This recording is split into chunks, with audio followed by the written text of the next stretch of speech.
Olá, meus amigos, olá, minhas amigas do Legislação Integrada. Aqui quem fala é o professor Bruno Valente e a nossa conversa de hoje é sobre o informativo 1035 do STJ. Informativo relativamente grande que traz julgados de grande importância, como tem sido todos os informativos do STJ, para falar a verdade. Então, antes de mais nada, fica aquele convite que vocês já estão cansados de ouvir. Quem ainda não está inscrito no nosso canal, seja no YouTube, no Spotify, Deezer, Apple Podcasts, Google Podcasts, não deixa de se inscrever, não deixa de ativar o sininho para receber as notificações e de compartilhar com os amigos. Então, não deixa de nos ajudar a manter esse canal que traz de forma gratuita conhecimento para tanta gente. Então vamos começar. O primeiro julgado do dia foi inserido lá no artigo 1201 do Código Civil e o destaque ficou da seguinte forma: promovido o leilão do bem pelo credor hipotecário, a permanência do mutuário no imóvel caracteriza posse de má-fé. Qual é o efeito prático disso? Vamos pensar aqui no exemplo.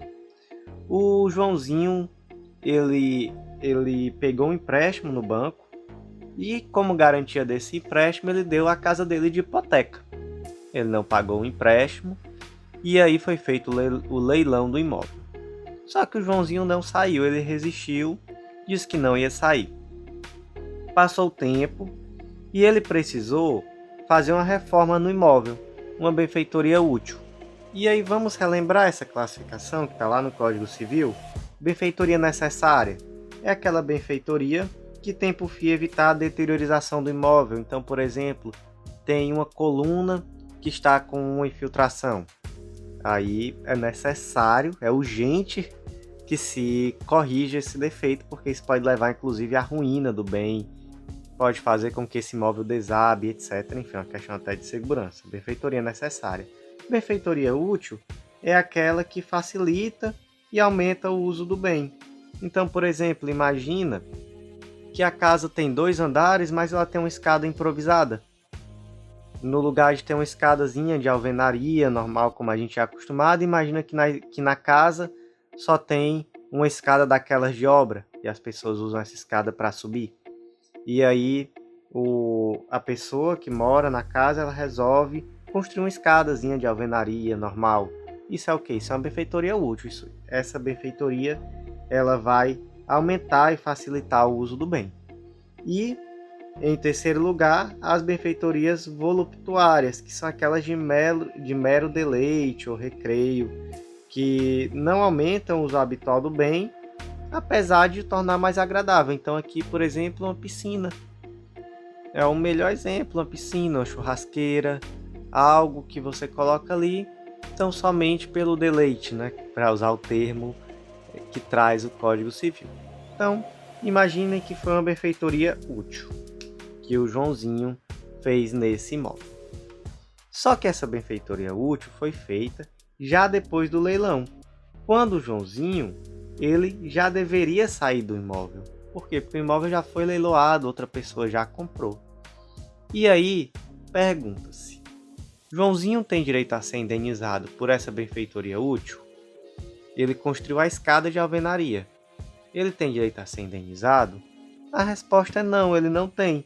Porque a partir do momento em que foi promovido o leilão do bem, a posse do Joãozinho deixou de ser uma posse de boa-fé e se tornou uma posse de má-fé. E aí, um ponto desse julgado muito interessante é que ele deixa, de forma muito clara, esse caráter dinâmico da posse. A posse ela pode ser inicialmente de boa-fé. O Joãozinho estava lá na casa dele, a casa era dele, ele morava nessa casa, enfim, posse completamente de boa-fé. Mas aí aconteceu que ele atrasou o pagamento do empréstimo.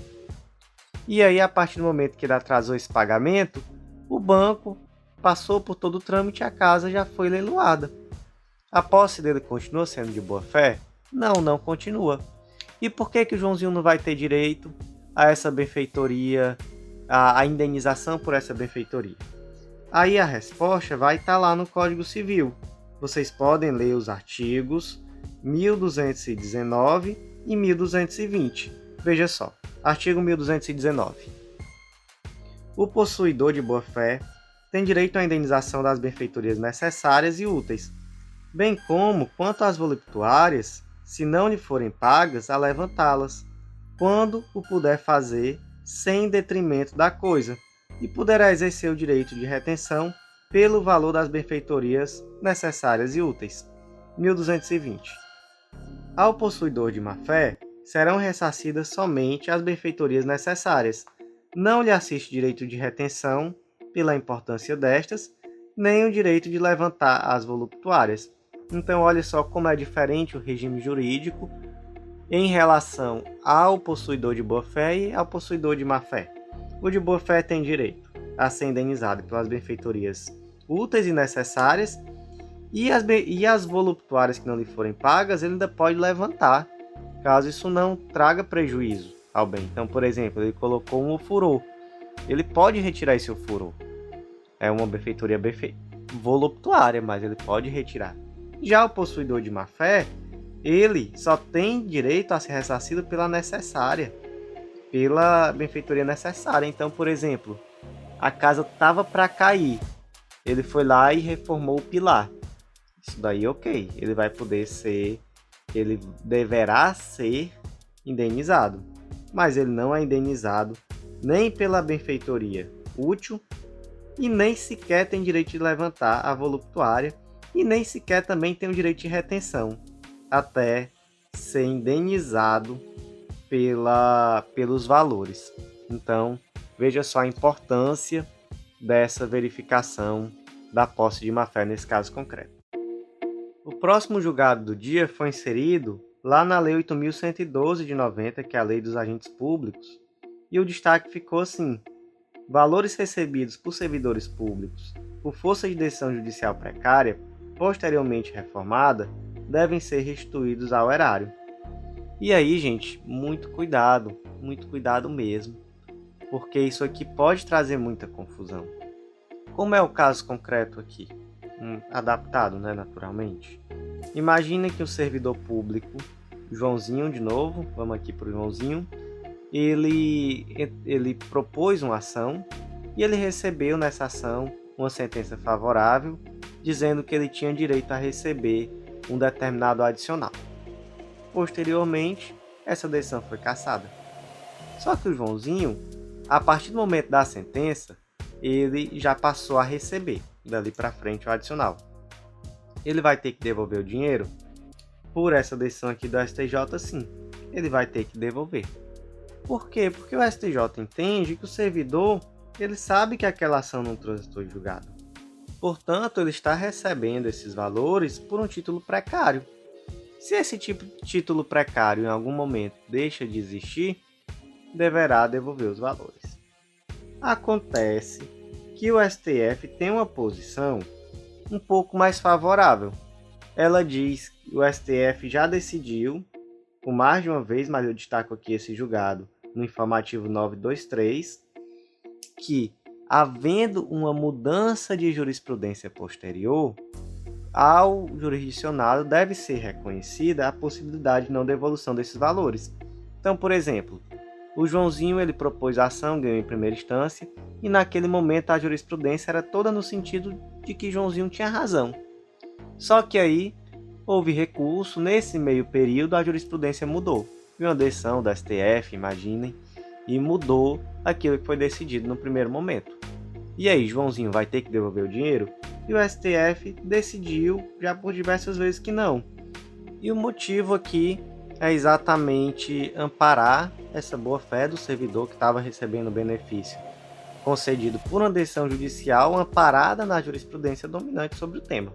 Então aqui se prestigia a boa-fé e a segurança jurídica e se retira a necessidade de devolução dos valores.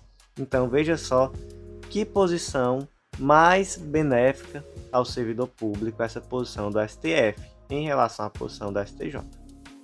Mas vamos aprofundar.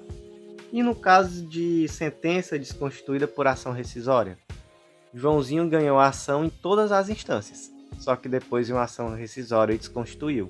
E aí, Joãozinho vai ter que devolver o dinheiro que recebeu nesse meio tempo? Aí não há dúvida, nem STF nem STJ vão dizer que Joãozinho vai ter que devolver. Então, nesse caso, Joãozinho não precisa devolver. Mas vamos aprofundar mais ainda. Vamos chegar aqui no subsolo. Daqui a pouco a gente encontra petróleo de tanto aprofundar. Mas imagina agora que o Joãozinho recebia um adicional em virtude de uma decisão administrativa normal. A administração interpretou a lei e da interpretação dessa lei, ela entendeu que Joãozinho tinha direito a um adicional e estava ali pagando. Quando foi um dia, a administração foi olhar aquilo ali com mais calma e disse: eita, tá errado isso aqui. Joãozinho, você não tem direito não. E aí cortou. Joãozinho vai ter que devolver o valor que ele recebeu? E aí não, Joãozinho não vai ter que devolver. E aí nós temos súmula do TSU, súmula da AGU, temos tema repetitivo do STJ. Olha só, quando a administração pública interpreta erroneamente uma lei, resultando em pagamento indevido ao servidor, cria-se uma falsa expectativa de que os valores recebidos são legais e definitivos, impedindo, assim, que ocorra descontos dos mesmos ante a boa-fé do servidor público. Aqui é o tema repetitivo 531. Tem também a súmula 249 do TSU e 34 da AGU, bem semelhantes. Então, bastante amparada aqui a pretensão de Joãozinho nesse caso de não ter que devolver os valores. Tem alguma exceção, professor? Tem. A exceção é quando os valores tenham sido auferidos de má-fé. Então, se Joãozinho estava recebendo de má-fé, ele tem que devolver. Mas vamos mais uma vez aprofundar. E no caso do pagamento incorreto por mero erro operacional. O que é o erro operacional? É aquele erro realmente na hora de fechar o contra-cheque. Então imagina que do nada, o Joãozinho estava aqui, do nada apareceu lá uma rubrica no contra-cheque dele com um pagamento que ele, opa, que pagamento é esse? Que adicional é esse? Adicional aqui de periculosidade, eu trabalho no escritório, não tem nenhum motivo para receber isso. Por quê? E aí fica ali caladinho recebendo um erro operacional, ou então um erro mesmo de cálculo, tá recebendo ali alguma coisa a mais que não faz sentido. E aí nesse caso, só um erro operacional mesmo. Tem que devolver? Aí nesse caso tem. Aí, Joãozinho, se foi um erro operacional, você tem que devolver. E aí tem também um tema repetitivo do STJ, tema 1009. Os pagamentos indevidos aos servidores públicos, decorrentes de erro administrativo, operacional ou de cálculo, não embasado em interpretação errônea ou equívoco da lei pela administração, estão sujeitos à devolução, ressalvadas as hipóteses em que o servidor, diante do caso concreto, comprova sua boa-fé objetiva, sobretudo em demonstração de que não lhe era possível constatar o pagamento indevido. Então, olha só como a lógica aqui se inverte. No primeiro caso, houve uma interpretação equivocada da lei. Nessa interpretação equivocada da lei, se entendeu que Joãozinho tinha direito. E aí, Joãozinho não vai precisar devolver esses valores, salvo se comprovarem a má-fé. Já que, nesse segundo caso, houve um mero erro operacional. E aí, nesse segundo caso, Joãozinho só não vai ter que devolver se ele provar a boa-fé. Totalmente o contrário. Veja só que interessante. E, gente, tem até um tema de repercussão geral também, tese 979, que trata como deve ser feita essa restituição. Olha só que tese interessante. O pagamento indevido ao segurado decorrente de erro administrativo, material ou operacional, não embasado em interpretação errônea ou equivocada da lei pela administração, é repetível, sendo legítimo o desconto no percentual de até 30% do benefício pago ao segurado ou beneficiário, ressalvada a hipótese em que o segurado, diante do caso concreto, comprova sua boa-fé, sobretudo com demonstração de que não lhe era possível constatar o pagamento indevido. Então, tem essa tese que limita a 30% daquilo que o servidor recebe para a devolução. Então, você também não pode deixar o servidor, então segurado, sem receber salário. Tem essa limitação de até 30% na hora de descontar.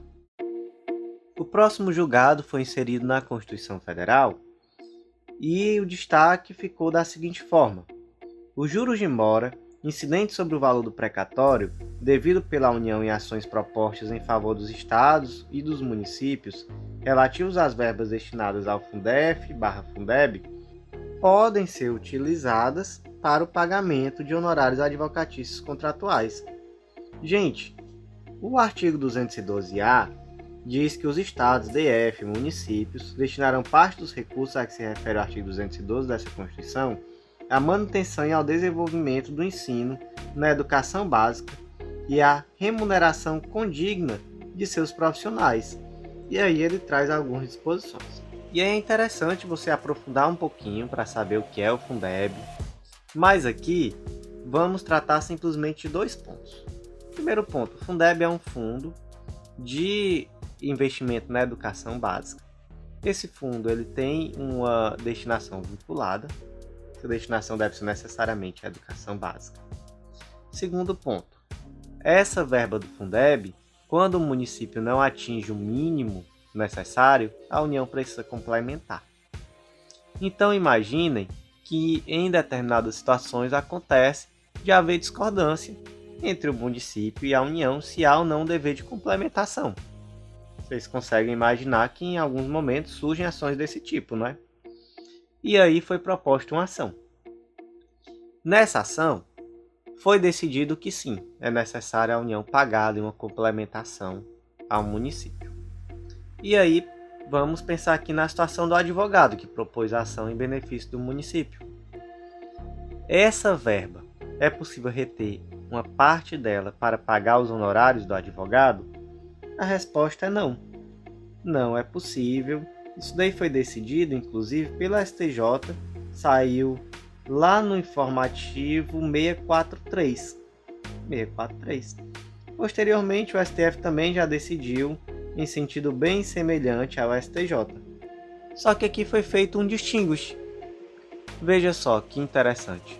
Aqui se decidiu que os juros de mora que incide sobre esse valor, então imagina que depois que essa ação foi proposta, passou 5 anos, 6 anos para ser pago. Incide os juros de mora. Esses juros de mora, uma parte deles sim, pode ser retida para pagar os honorários do advogado. Então, uma distinção simplesmente, e uma distinção bem interessante. O próximo julgado do dia foi inserido lá no Código Tributário Nacional, especificamente no artigo 134, inciso 7º. O destaque ficou assim: no caso de micro e pequenas empresas, é possível a responsabilização dos sócios pelo inadimplemento do tributo, com base nos artigos 134, inciso 7º do CTN, cabendo-lhes demonstrar a insuficiência do patrimônio quando da liquidação para a exoneração da responsabilidade pelos débitos.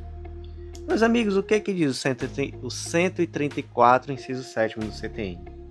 Nos casos de impossibilidade de exigência do cumprimento da obrigação principal pelo contribuinte, respondem solidariamente com estes, nos atos que intervierem e pelas omissões que lhe forem responsáveis, os sócios, no caso de liquidação da sociedade de pessoas. Gente, isso aqui deve ser lido em conjunto com a Lei Complementar 123, que é a lei complementar que trata sobre a micro e pequena empresa. E aqui é de se destacar que a Lei Complementar 123, ela traz um regime um pouco mais simples, mais favorável às micro e pequenas empresas no momento da baixa. Então essas empresas elas conseguem dar baixa sem a necessidade de apresentar certidão de regularidade fiscal. Olha só que situação interessante. Por quê? Porque quer-se realmente facilitar essa baixa quando necessária. Só que isso não pode ser utilizado como escudo protetivo para que os sócios deixem de pagar os tributos. Então, lá no artigo 9º, parágrafo 5º, por exemplo, existe a disposição de que a solicitação de baixa do empresário ou da pessoa jurídica importa a responsabilidade solidária dos empresários, dos titulares sócios e dos administradores no período da ocorrência dos respectivos fatos geradores. Então, meus amigos, existe essa situação em que, por um lado, é possível a baixa sem a apresentação das certidões, mas por outro, se ficar alguma dívida, os sócios podem ser cobrados. E aí, o que o sócio precisa fazer para não ser cobrado? Ele precisa demonstrar a insuficiência do patrimônio quando da liquidação. Então, esse indivíduo sócio, ele tem esse ônus de comprovar que quando essa sociedade foi baixada, quando foi liquidado todo o patrimônio, havia ali uma insuficiência de patrimônio para a quitação do débito. Aí ok. Mas se ele não fizer isso, ele vai sim poder ser cobrado, e o motivo disso é simples: evitar fraudes, porque senão seria muito bom. O indivíduo abre uma empresa, passa ali todo aquele período da empresa se endividando, não paga tributo, não paga ninguém, e aí quando chega um dia ele fecha a empresa e abre outra. E aí veja só que facilidade para poder cometer fraudes, e não é assim que a coisa deve funcionar. Então, de fato, esse indivíduo ele poderá sim ser cobrado pela dívida. O próximo julgado foi inserido no Código Civil, especificamente no artigo 122. O destaque ficou assim: pode ser válida a estipulação que confira ao credor a possibilidade de exigir, tão logo fosse do seu interesse, a transferência da propriedade de imóvel. Então imagina que o João comprou um imóvel de Maria, só que ele não transferiu na hora. O que ele fez? Eles assinaram um contrato, e no contrato disse assim: olha, na hora que eu tiver interesse eu posso transferir esse imóvel, na hora que eu tiver interesse. E aí, o que Maria disse depois? Ela disse: olha, essa previsão ela é ilícita, com base no artigo 122 do Código Civil, que diz que são lícitas em geral todas as cláusulas não contrárias à lei, à ordem pública ou aos bons costumes. Entre as condições defesas, então proibidas, defesas igual a proibidas, se incluem as que privarem de todo efeito negócio jurídico ou sujeitem ao puro arbítrio de uma das partes. Então Maria disse: olha, essa previsão aí é arbitrária, está ali no puro arbítrio de João. João pode dizer a qualquer momento: olha, hoje eu tenho interesse de passar o imóvel, passa para o meu nome. E o STJ entendeu que não há esse arbítrio nesse caso concreto. Veja só um trecho bem interessante do julgado. Realmente, o estabelecimento em favor do devedor de uma cláusula do tipo "se me aprouver", "se eu quiser", configura quase um gracejo, um xiste lançado pela parte com a aptidão para afastar por completo a seriedade do negócio jurídico. Quem escuta uma proposição dessa espécie nem leva a sério o ajuste que este representa, pois na verdade o proponente não se obrigou a nada. No caso, entretanto, a estipulação assinalada mais se assemelha a um termo incerto ou determinado do que propriamente a condição potestativa. E mesmo admitindo-se de condição, tratar de condição, seria de rigor verificar que ela beneficiaria ao credor e não ao devedor, não havendo falar, pois, em falta de seriedade na proposta ou risco à estabilidade das relações jurídicas. Porque, meus amigos, o que acontecia aqui nesse caso concreto? Existia uma situação alheia à vontade das partes, que era uma ação de uso capião em relação a esse imóvel. Então, na verdade, o que se estava esperando era o resultado dessa ação de uso capião. Então havia ali uma causa relevante para essa estipulação. Então, não se tratava ali de um mero, como para usar aqui o termo, um mero gracejo. Esse termo é muito interessante. Mas sim da tutela ali de um direito que era relevante naquele caso concreto. Então, não havia, naquele caso concreto, repita-se, nenhum tipo de ilegalidade na estipulação dessa cláusula.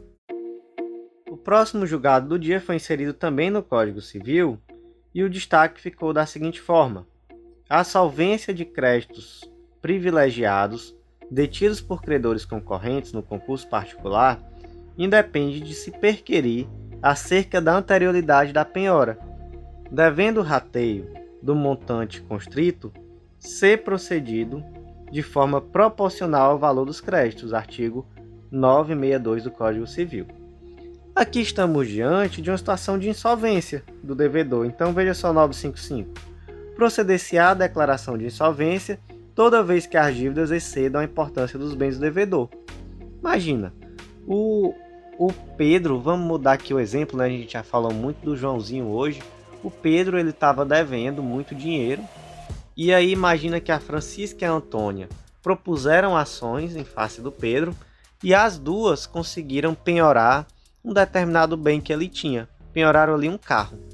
Só que imagina que a Francisca penhorou primeiro. A Francisca conseguiu primeiro fazer essa penhora do bem. E aí chegou uma situação em que o carro só valia 50 mil.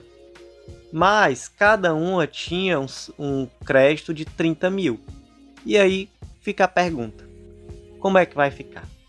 Vai primeiro pegar os 50 mil para poder pagar quem penhorou primeiro e o que sobrar fica para a segunda penhora? Ou vai se dividir igualmente os valores na proporção dos créditos de cada uma? Aqui eu facilitei bastante, né? Porque aqui as duas têm o crédito no mesmo valor. Então, aqui o exemplo facilita certamente para quem não é tão bom de matemática como a maioria dos profissionais do direito. E aí, como é que fica? Fica dessa segunda forma. Independe de quem penhorou primeiro. Os dois créditos aqui são igualmente privilegiados por uma penhora. Não importa quem penhorou primeiro. Então, nesse caso aqui, só tem 50 mil, vai 25 mil para uma, 25 mil para outra. E aí as duas continuam com crédito de 5 mil. Qual o fundamento? Artigo 962. Quando concorrerem aos mesmos bens, por título legal, dois ou mais credores da mesma classe especialmente privilegiados, haverá entre eles rateio proporcional ao valor dos respectivos créditos, se o produto não bastar para o pagamento integral de todos, ou seja, rateio proporcional. Se, no caso, as duas tinham crédito de 30 mil, o bem só valia 50, 25 mil para cada, não importa quem penhorou primeiro. O próximo julgado do dia foi inserido na Lei 8.009 de 90, que é a Lei da Impenhorabilidade do Bem de Família. O destaque ficou da seguinte forma: o imóvel dado em caução, em contrato de locação comercial, que pertence a determinada sociedade empresária e é utilizado como moradia por um dos sócios, recebe a proteção da impenhorabilidade do bem de família. Meus amigos, vamos aqui por partes. Em primeiro lugar, a Lei 8.009, ela traz a regra da impenhorabilidade do bem de família. O que é o bem de família? Aquele imóvel, aquela casa que é habitada pelo indivíduo e por sua família. Esse imóvel é impenhorável para o pagamento de dívidas. Por sua vez, o artigo 3º traz exceções. Naquelas hipóteses do artigo 3º, é possível a penhora do bem de família. E aí eu vou destacar aqui para vocês só uma dessas hipóteses, que é a obrigação decorrente de fiança concedida em contrato de locação. E aí, por muito tempo, o STF decidiu que só era penhorável o bem de família dado em fiança de contrato de locação residencial. O de comercial não era. Esse entendimento foi superado pela tese de repercussão geral 1127 do STF, que diz que é constitucional a penhora de bem de família pertencente a fiador de contrato de locação, seja residencial, seja comercial. Primeiro ponto. Mas, professor, a gente está falando de caução. A decisão em questão fala de caução, não de fiança. Por que você está me falando de fiança? Porque, gente, quando o STF decidiu isso, aí chegou pouco tempo depois ao STJ a questão da caução. É penhorável o bem de família dado em caução de contrato de locação? Não é. Não é, porque caução não é a mesma coisa de fiança. Saiu lá no informativo 732. Então, se o bem de família ele é dado como caução de um contrato de locação, esse bem de família continua sendo impenhorável. Se ele for dado como fiança, ele não é impenhorável. E aqui, agora no 735, informativo 735, temos uma situação um pouco diferente, que é a do imóvel dado em caução de contrato de locação comercial, mas que esse imóvel pertence a determinada sociedade empresária, mas é utilizado pela família de um dos sócios para moradia. E aí, como é que fica? Se o imóvel está no nome da sociedade empresária, mas é utilizado pela família de um dos sócios para moradia, esse imóvel goza da proteção da impenhorabilidade do bem de família? Sim. Sim, e essa é a posição do STJ sobre o tema. E se esse bem foi dado em caução, não muda nada, porque o bem dado em caução continua sendo impenhorável. Portanto, bem de família dado como caução em contrato de locação, mesmo que esse bem de família pertença a uma sociedade empresária, continua sendo impenhorável da mesma forma. O próximo julgado foi inserido lá no artigo 49, parágrafo 3º da Lei 11.101 de 2005, a Lei de Falência, e o destaque ficou da seguinte forma: produtos agrícolas, soja e milho, não são bens de capital essenciais à atividade empresarial, não incidindo a norma contida na parte final do parágrafo 3º do artigo 49 da Lei 11.101 de 2005. Gente, o que é que diz o artigo 49 caput? Estão sujeitos à recuperação judicial todos os créditos existentes na data do pedido, ainda que não vencidos. Então, a empresa vai entrar de recuperação. Quais créditos entram nessa recuperação judicial? Aqueles créditos existentes na data do pedido, ainda que não sejam vencidos. Mas o parágrafo 3º traz uma regra muito interessante. É um pouco grande, então vamos ouvir aqui com cuidado.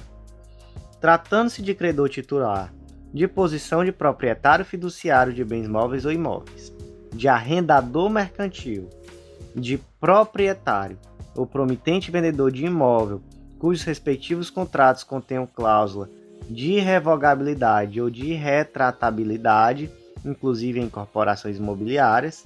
Então aqui 3 situações, já ou de contrato de compra e venda com reserva de domínio, 4 situações. Seu crédito não se submeterá aos efeitos da recuperação judicial e prevalecerão os direitos de propriedade sobre a coisa e as disposições contratuais observadas à legislação respectiva. Agora vamos ver aqui o final do artigo. O final do artigo traz um ponto interessante.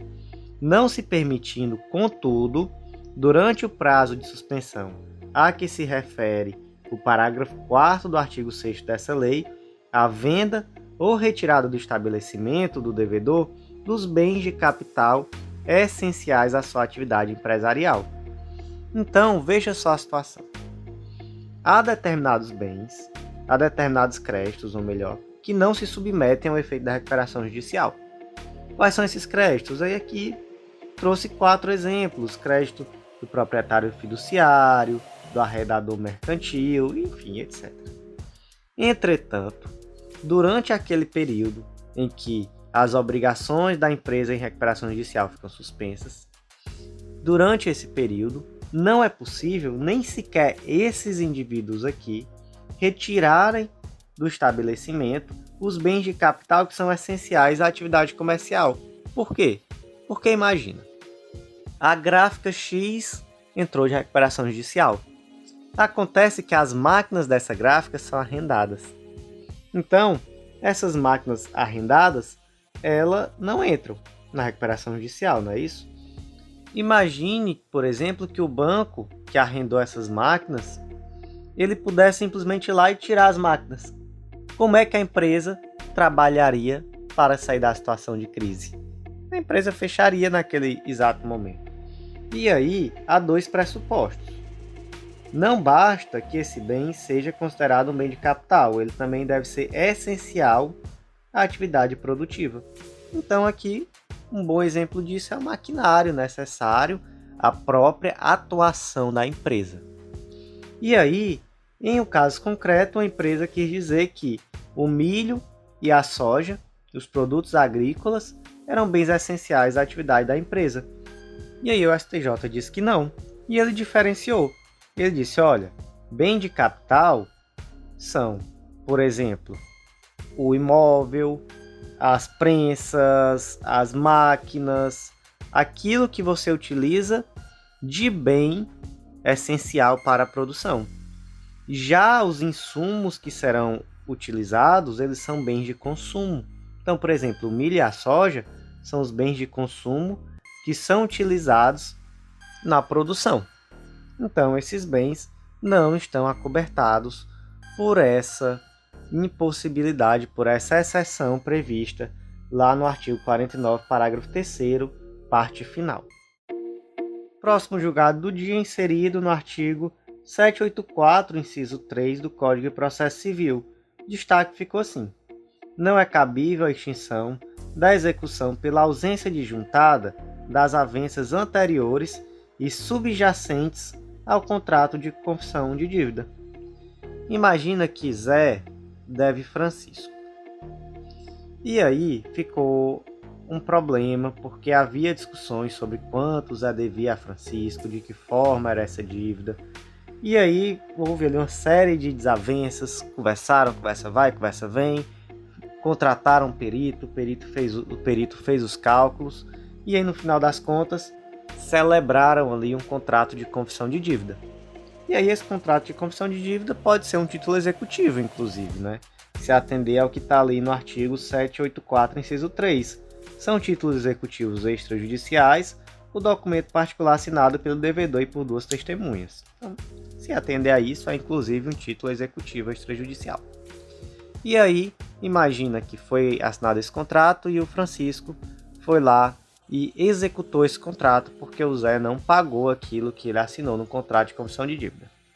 É possível o Zé, depois disso, requerer a extinção dessa execução pela ausência disjuntada de todas essas avanças anteriores e subjacentes ao contrato de confissão de dívida. Então, o Zé diz assim, olha, você juntou só o contrato, você não juntou aí todo o debate que nós tivemos até chegar nisso, você não juntou, por exemplo, existia um laudo pericial da minha parte dizendo que era X, o outro dizendo que era Y, aí veio esse terceiro e disse que era Z. Você não juntou tudo isso, você só juntou o contrato.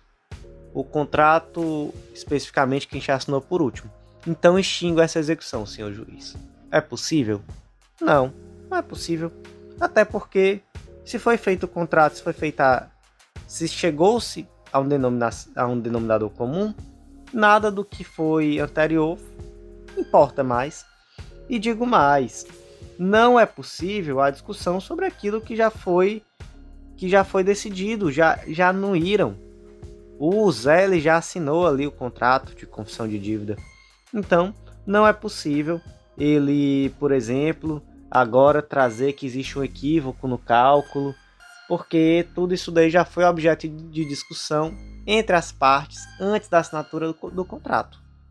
Então, nesse momento já não é possível e essa ação de execução não precisa trazer toda a documentação que é anterior ao contrato. Basta o contrato, que ele por si só é um título executivo. Próximo julgado do dia foi inserido lá no Código de Processo Civil, lá no capítulo acerca da ação rescisória, e o destaque ficou da seguinte forma: não é cabível a devolução de valores recebidos a maior a título de complementação de aposentadoria por força de decisão judicial transitada em julgado, mesmo que seja posteriormente desconstituído. Então imagina aqui a situação de um servidor público que propôs uma ação requerendo um adicional. E ele ganhou esse adicional, foi decidido que sim, você tem direito a esse adicional, e esse servidor ele tinha uma previdência complementar. E aí, qual um dos efeitos práticos de ser decidido que ele tinha direito a esse adicional, ou seja, o salário dele era maior do que ele efetivamente recebia? É a necessidade de complementação do valor que ele recebia ou melhor, do valor de contribuição para a Previdência Complementar. E aí, imagina que houve ali, na verdade, tão somente uma decisão provisória, uma antecipação de tutela, determinando que seja complementado o valor que ele recebia na previdência privada dele, no caso, nessa previdência complementar. Acontece que depois veio a sentença, e a sentença decidiu em sentido contrário. E aí o servidor público ele vai ter que devolver esse valor que recebeu a mais? Vai ter que devolver. Porque era uma decisão provisória, uma antecipação de tutela. Agora imagina outra situação. Imagine que ele recebia por uma decisão transitada em julgado. Transitou em julgado e recebeu esse valor por conta dessa decisão transitada em julgado. E aí, posteriormente, o Estado propôs uma ação rescisória e conseguiu rever. E aí, é necessário devolver aquilo que ele recebeu a mais durante o período? Aí não é necessário. E o fundamento é a boa-fé objetiva.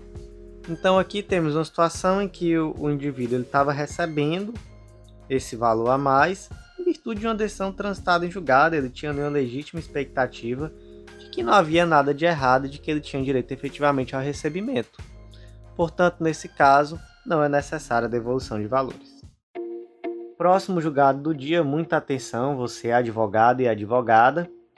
Inserido no Código de Processo Civil, o destaque ficou da seguinte forma: a ausência de expediente forense no dia de Corpus Christi deve ser comprovado pela parte no momento da interposição do recurso por meio de documento idôneo. Amigos, o artigo 1003, parágrafo 6º, diz que o recorrente comprovará a ocorrência de feriado local no ato da interposição do recurso. Se ele não comprovar esse feriado local, o feriado local não será considerado para efeito de prazo. Então, se ele protocolar ali no último dia do prazo, recurso intempestivo. Ele precisa comprovar por documento idôneo. E aí, há uma jurisprudência muito ampla no sentido daquilo que pode ser considerado um documento idôneo. Então, por exemplo, vou aqui trazer só o destaquezinho de alguns julgados. O feriado local deve ser demonstrado por documento oficial, decisão do STJ, de 2020. A mera remissão a link do site do Tribunal de Origem nas razões recursais não é suficiente para comprovar a tempestividade do recurso, decisão do informativo 715. O STJ entende que a cópia do calendário do tribunal não é documento idôneo, decisão da terceira turma de 2020. Já o STF entendeu que a cópia do calendário do tribunal é documento idôneo. Então, olha só o tamanho do problema. Informativo 957 do STF.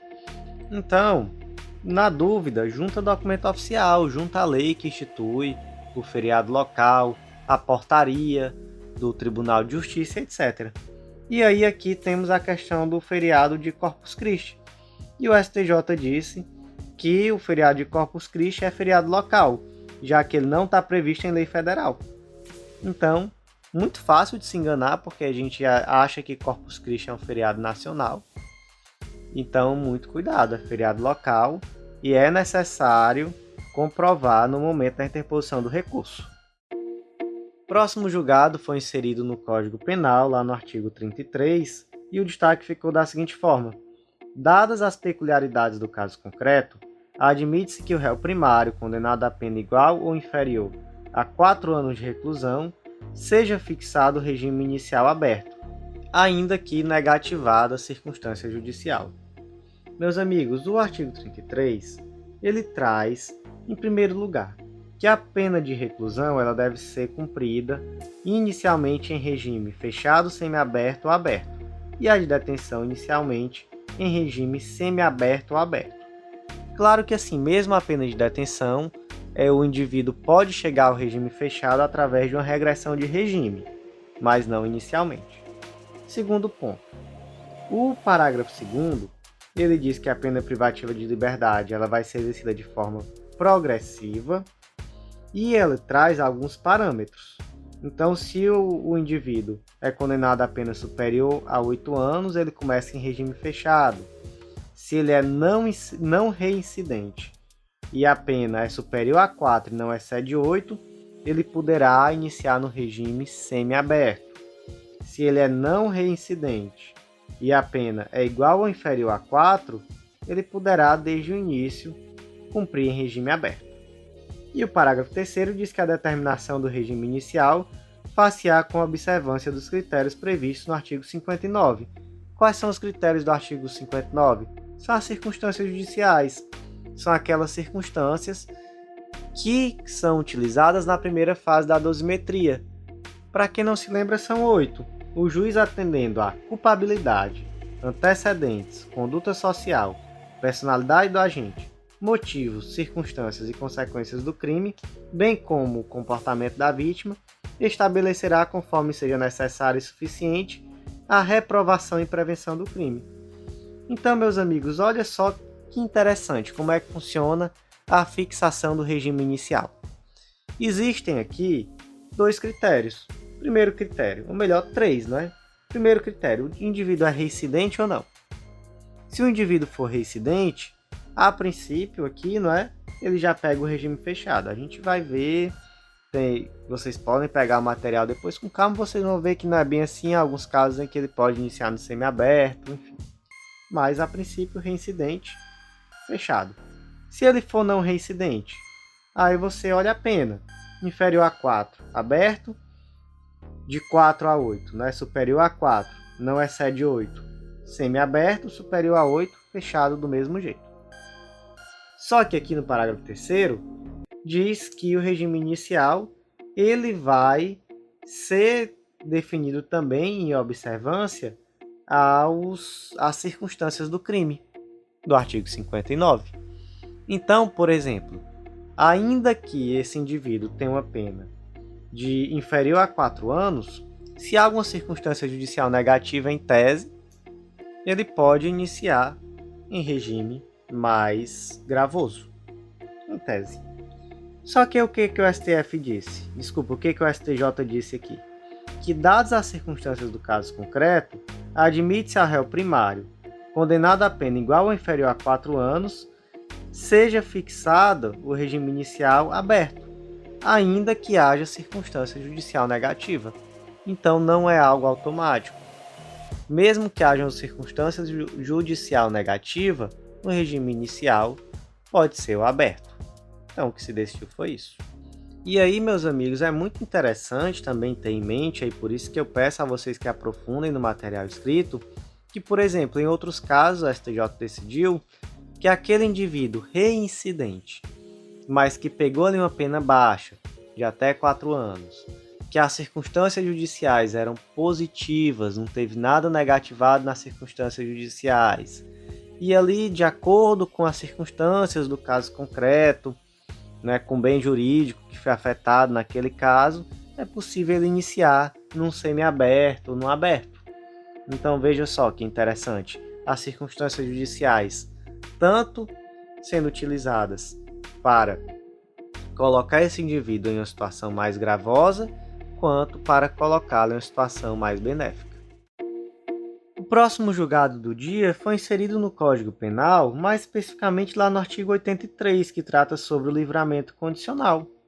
E o destaque ficou da seguinte forma: o histórico prisional conturbado do apenado, somado ao crime praticado com violência ou grave ameaça, uma condição legal do atual artigo 83, parágrafo único do Código Penal, afasta a constatação inequívoca do requisito subjetivo para a concessão do livramento condicional. Meus amigos, o livramento condicional está previsto lá no artigo 83, é um benefício que pode ser deferido a um indivíduo com pena privativa de liberdade igual ou superior a 2 anos, e para isso há requisitos subjetivos e objetivos. Entre os requisitos objetivos, cumprimento de mais de 1/3 da pena se o condenado não for reincidente em crime doloso e tiver bons antecedentes, mais da metade se for reincidente em crime doloso, mais de 2/3 se for condenado por crime hediondo, tortura, tráfico de entorpecentes, tráfico de pessoas, terrorismo, e se não for reincidente específico em crime hediondo. E aí, além disso, é necessário bom comportamento durante a execução da pena, não ter cometido falta grave nos últimos 12 meses, um bom desempenho para o trabalho que lhe foi atribuído e a aptidão de prover a própria subsistência mediante trabalho honesto. Além disso, tem a necessidade de ter reparado o dano, salvo a impossibilidade de fazê-lo. E aí, fora isso, o parágrafo único traz um detalhe em relação a determinados crimes. Para o condenado por crime doloso, cometido com violência ou grave ameaça à pessoa, a concessão do livramento também ficará subordinada à constatação de condições pessoais que façam presumir que o liberado não voltará a delinquir. Então, aqui nesse caso, é exatamente isso. O indivíduo ele praticou um crime com violência ou grave ameaça. Então, é necessário, aqui, além de tudo, observar essa necessidade de existência de condições pessoais que mostrem que esse indivíduo não voltará a delinquir. Acontece que esse indivíduo ele tem um histórico prisional conturbado. E aí se pergunta, esse histórico, ele afasta esse requisito subjetivo? A resposta é sim, afasta. Só que aqui tem um detalhe. Acontece que o regimento interno lá do estado de São Paulo, e aqui, naturalmente, foi uma decisão referente a um indivíduo lá do estado de São Paulo, esse regimento ele traz essa resolução, ou melhor, desculpa, que é a resolução 144 de 2010, traz prazos de reabilitação das faltas cometidas durante a execução. Faltas leves, médias, graves, traz ali, por exemplo, quais são as situações em que o indivíduo tem ótimo comportamento, bom, regular, mal.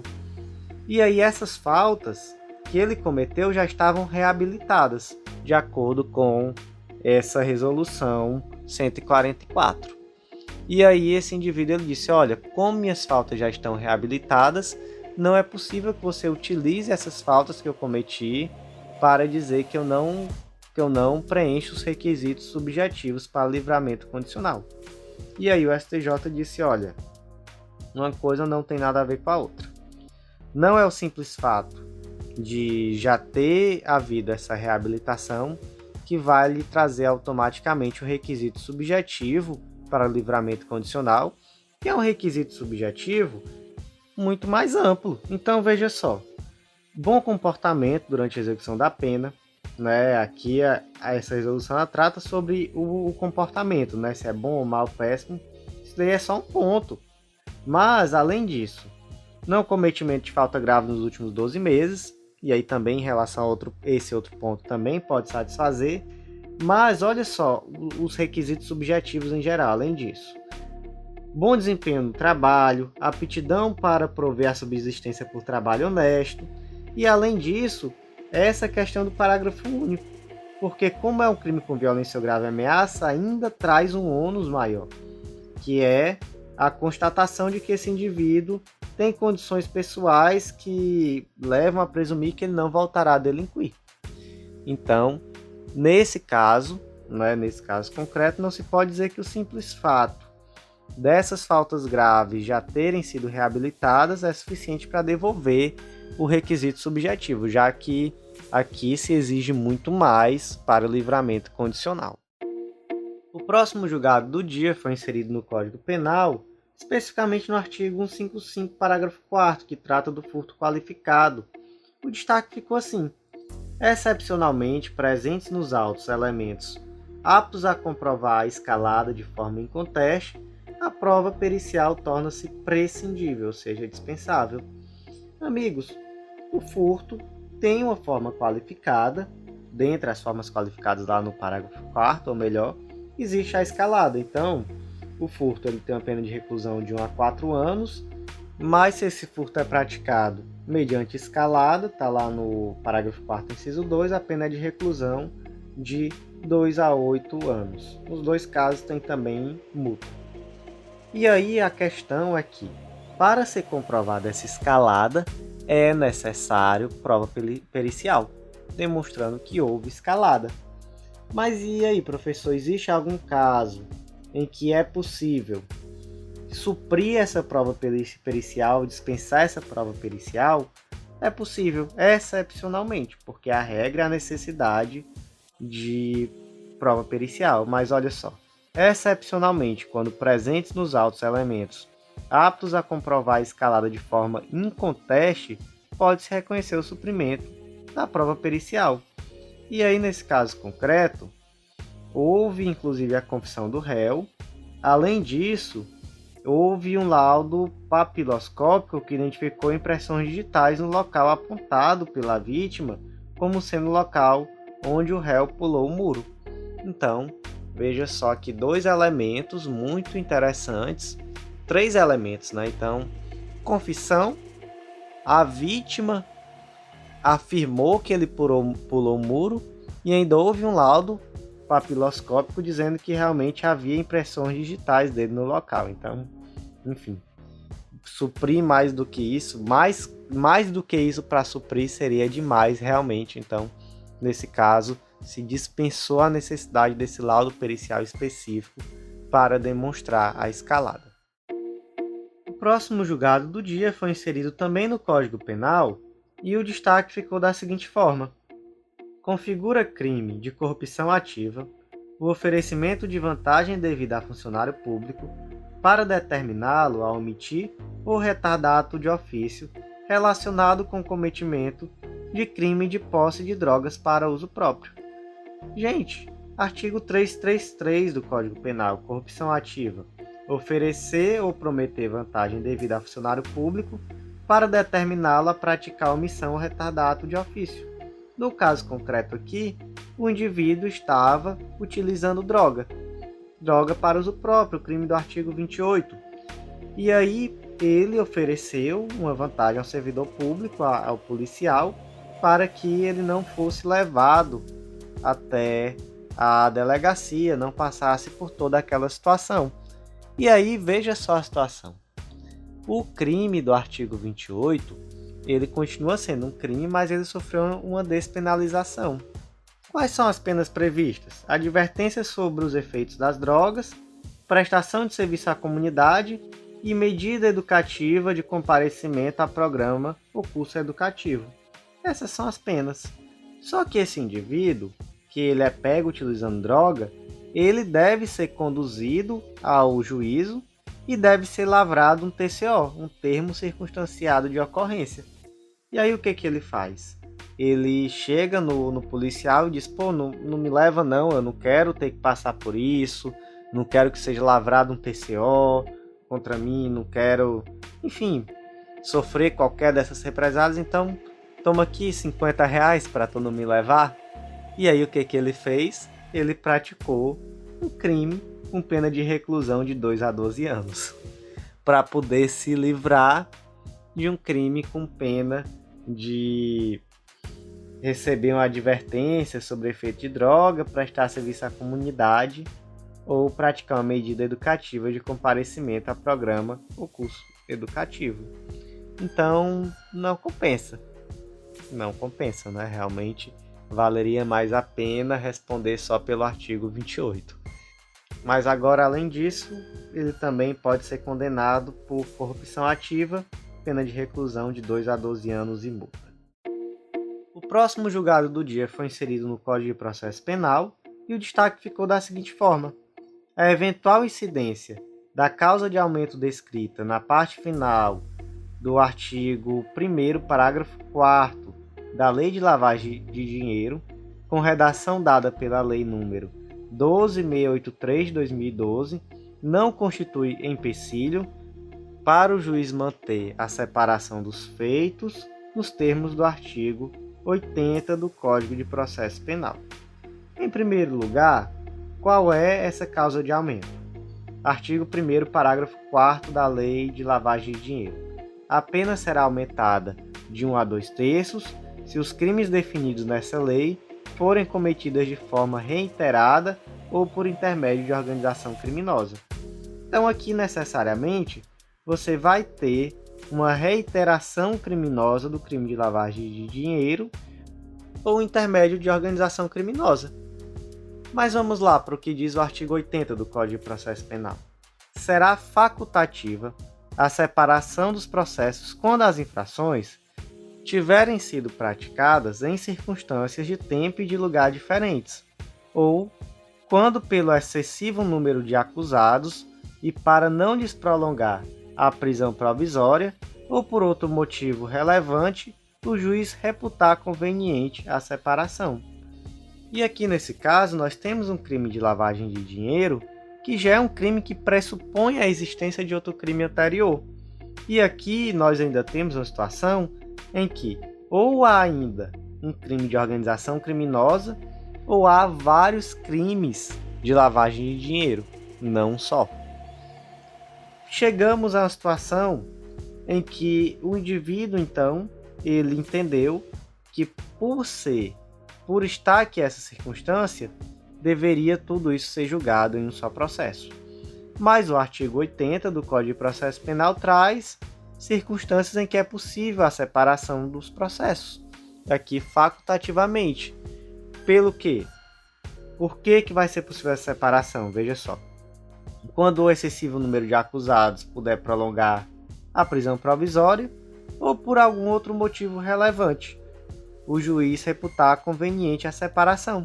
Então, nesse caso, é possível, apesar dessa aplicação da aplicação no caso concreto do artigo 1º, parágrafo 4º da Lei de Lavagem de Dinheiro, essa separação dos processos, por uma questão de conveniência processual.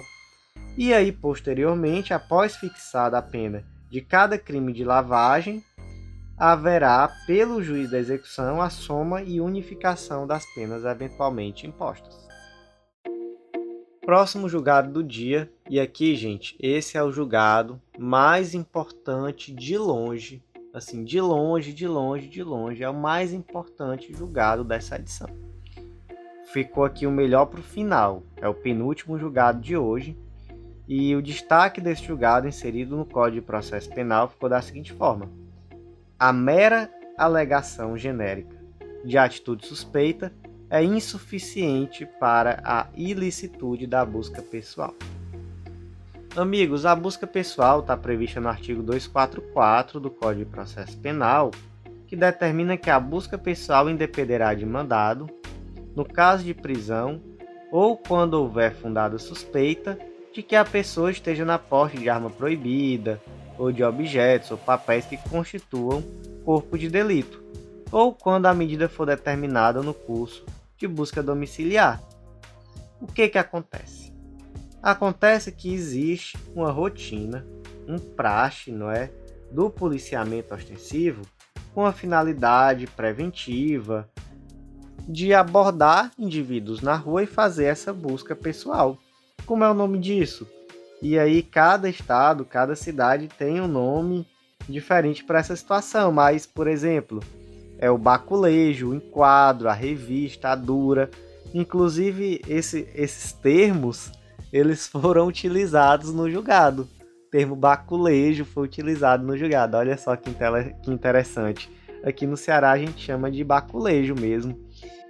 E isso é algo muito comum de acontecer, mas existe um problema social muito grave por trás dessa questão da busca pessoal feita dessa forma, que é a questão da abordagem discriminatória.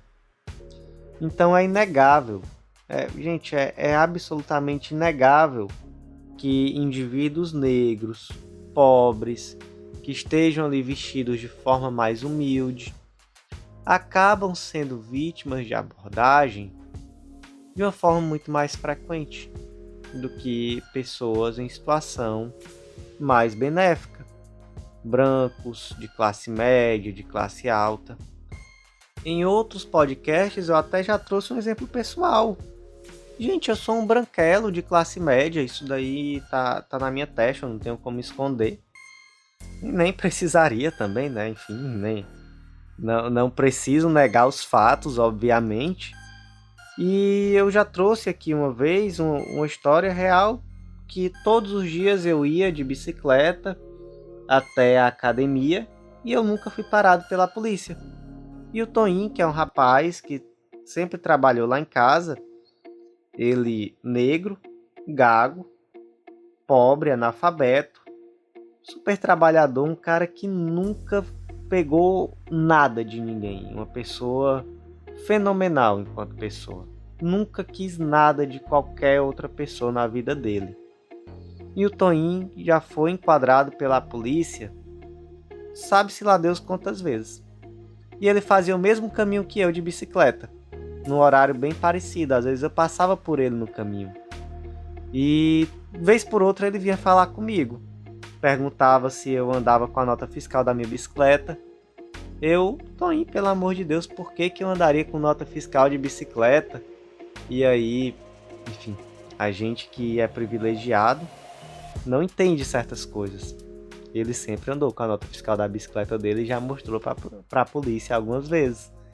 E até em um determinado momento, teve um determinado dia que ele me perguntou, não é, Bruno, onde é que tu comprou esse capacete? Porque tu anda de capacete, a polícia nunca te parou. Eu acho que eu vou comprar um capacete para ver se eu paro de ser abordado. Olha só que interessante o pensamento, né? Enquanto ele sabia que, na verdade, o que fazia ele ser abordado era a cor de pele. Enfim, é a realidade triste que ele também sabe disso, infelizmente. Então, essa decisão, ela se pauta muito nisso, nessa abordagem seletiva. O indivíduo, ele, por ser pobre, por ser negro, ele acaba sendo muito mais vezes abordado, sendo um alvo em potencial muito maior da polícia do que um indivíduo de classe média. Essa seletividade, ela tem um efeito em todas as etapas do poder judiciário, em todas as etapas do processo criminal. Porque aquele indivíduo privilegiado, enquanto branco, enquanto classe média, enquanto rico, ele muitas das vezes, apesar de praticar crime, ele sequer chega ao poder judiciário, ele sequer chega, a polícia sequer o aborda. Enquanto aquele indivíduo em posição menos privilegiada, ele é um alvo muito mais constante, inclusive de abordagens policiais. Então, esse foi o ponto. E aí, alguns argumentos aqui foram muito interessantes. Um dos argumentos contra essa decisão foi o de que era uma boa parte, ou melhor, das prisões em flagrante no Brasil são realizadas em virtude da busca pessoal. Esse foi um argumento muito forte. Por outro lado, um outro argumento também muito forte, utilizado pela decisão, foi no sentido de que apenas 1%, e aí, segundo dados estatísticos oficiais da Secretaria de Segurança Pública, apenas 1% das abordagens são eficientes. Então, a cada 100 pessoas revistadas pela Polícia Brasileira, apenas uma é autuada com alguma ilegalidade. Ou seja, existe ali uma atuação muito inflada. E essa atitude muito inflada, ela é muitas vezes motivada simplesmente por elementos como a fundada suspeita. Aquele indivíduo ali estava numa atitude suspeita. Qual é a atitude suspeita? E aí, qual é a atitude suspeita? Como é que você consegue... Outro ponto que foi abordado no julgado. Como é que você consegue fazer uma sindicância daquela ação com base em uma justificativa tão ampla? Atitude suspeita. Então aqui, 3 razões. Vamos lá. Primeira razão, evitar o uso excessivo desse expediente, por consequência, a restrição desnecessária e abusiva dos direitos fundamentais à intimidade, à liberdade e à privacidade, porquanto Além de se tratar de conduta invasiva e constrangedora, mesmo se realizada com urbanidade, o que infelizmente nem sempre ocorre, e nem sempre ocorre mesmo.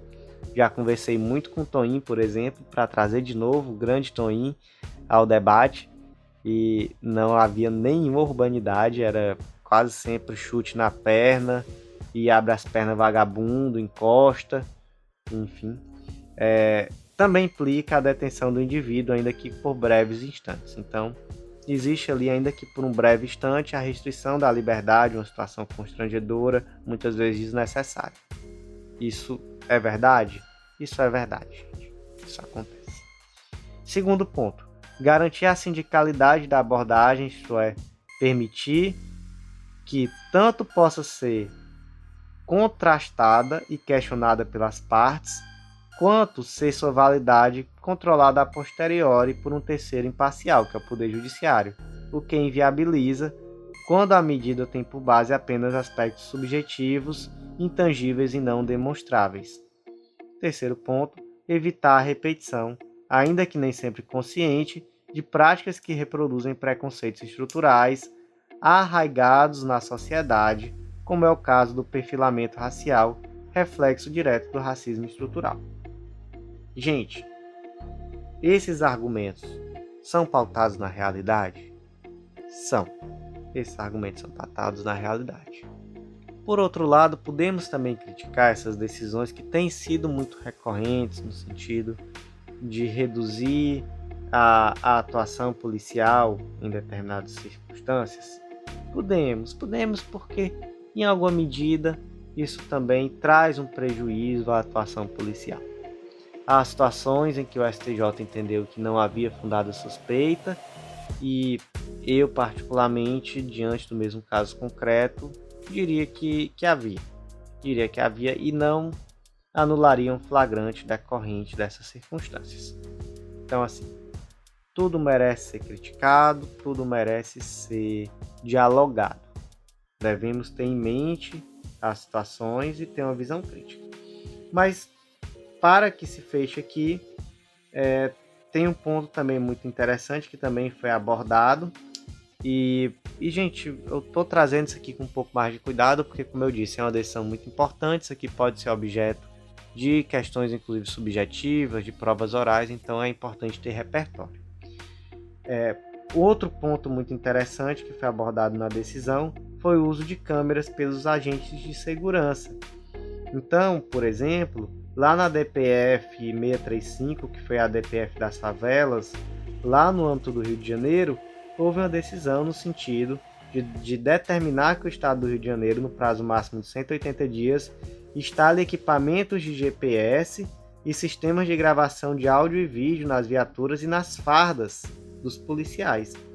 Então, esse tipo de aparelhamento tem um condão muito claro de evitar a abordagem seletiva, de evitar eventuais abusos nesse tipo de abordagem. Então, foi algo que foi tido aqui nessa decisão como um avanço interessante e como algo que pode ser uma política pública com âmbito maior quanto nacional e que certamente reduziria as ilegalidades cometidas nas abordagens policiais. E aqui, para finalizar, qual foi o caso concreto? Uma guarnição policial se deparou com um indivíduo desconhecido em atitude suspeita e, ao abordá-lo e revistar sua mochila, encontrou porções de maconha e cocaína em seu interior, o que resultou na prisão em flagrante. Não foi apresentada nenhuma justificativa concreta para a revista, além da vaga menção à suposta atitude suspeita, algo insuficiente para tal medida invasiva, conforme a jurisprudência do STJ, do STF e da Corte Interamericana de Direitos Humanos. Então, com base nisso, se decretou a prisão ilegal. E aí o grande problema aqui qual foi? Foi o de que realmente a única justificativa foi a atitude suspeita. Não se disse que a atitude suspeita foi essa. Então realmente isso traz um ônus ao policial de, caso veja um indivíduo que ele reputa que está em uma atitude suspeita, em primeiro lugar haverá necessidade de melhor avaliar. ver realmente que atitude suspeita é essa. Vamos aqui justificar. Como é que eu vou justificar essa abordagem? O que eu vi ele fazendo de suspeito? Por que ele é suspeito? É porque ele tem cara de suspeito? Ou é porque eu vi ele fazendo algo realmente que leva a imaginar que ele pode ter cometido um crime? Então, a forma de pensar é essa, entende? A forma de pensar antes da abordagem é de verificar o que há de concreto para que essa abordagem seja realizada. Se for simplesmente porque, olhei para a cara dele, ele tem cara de suspeito, isso daí pode levar a uma ilegalidade do flagrante. Pode e possivelmente levará.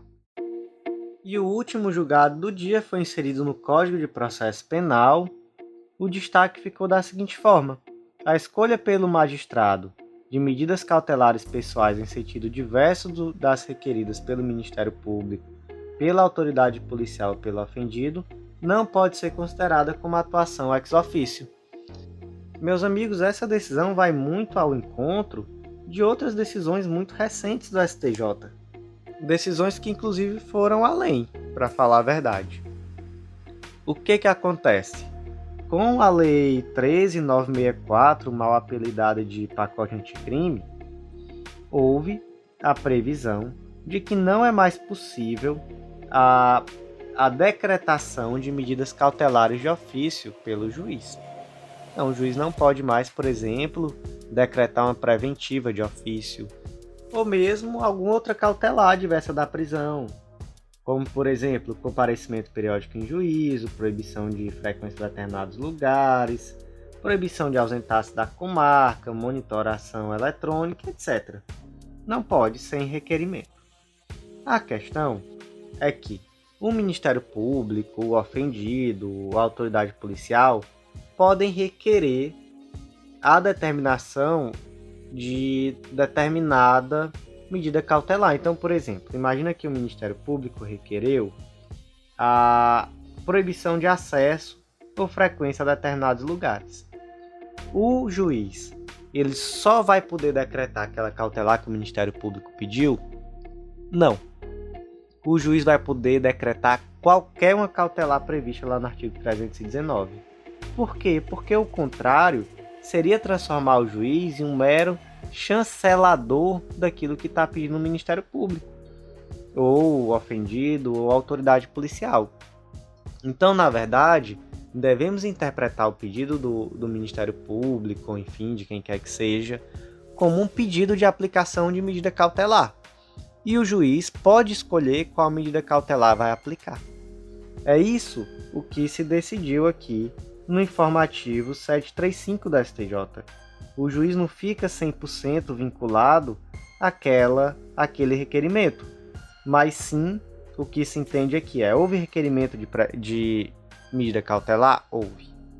O juiz vai verificar. Essa medida cautelar requerida é a mais indicada nesse caso concreto. Se ele entender que não, ele pode aplicar outra medida cautelar. Mas o STJ foi até mais além, viu? Lá no informativo 725, o STJ decidiu que a determinação do magistrado pela cautelar máxima, prisão preventiva, em sentido diverso do requerido pelo MP, pela autoridade policial ou pelo ofendido, não pode ser considerada como atuação ex officio. Então, olha só como em outros momentos o STJ foi até mais longe. O Ministério Público requereu só uma monitoração eletrônica, mas o juiz mandou foi prender. Mandou foi prisão preventiva. Pode? Pode. Não é atividade de ofício. Foi isso que o STJ decidiu lá no informativo 725. Então, veja só como o STJ já foi até mais além daquilo que decidiu agora, em outros momentos bem recentes, não é, na verdade? Então, meus amigos, por hoje foi isso. Eu agradeço muito a você que ouviu até o final. Eu faço aquele convite a você que ainda não conhece o Clube da Lei. E, especialmente essa semana, eu destaco para vocês que tivemos 5 planos de leitura novos para os nossos assinantes. Tudo sem nenhum custo adicional.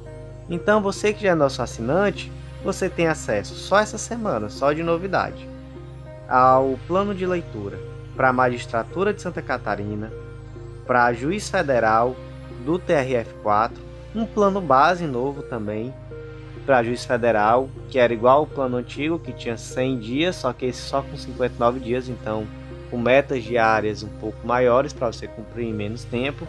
Além disso, delegado de Alagoas e analista do Ministério Público do Pará. Então olha só o tanto de novidade que a gente traz em uma única semana para você que é nosso assinante. Então, se você não é assinante ainda, não perde tempo não, vem conhecer, acesse a legislaçãointegrada.com.br e vem fazer parte desse clube. Não deixa de conversar com a gente se tiver alguma dúvida, que a gente vai te explicar direitinho como é que funciona esse material, o acesso a essa plataforma, que vai te dar um estudo de forma ampla, um estudo com continuidade e um estudo super completo de lei seca e jurisprudência. E um material também atualizadíssimo, tá?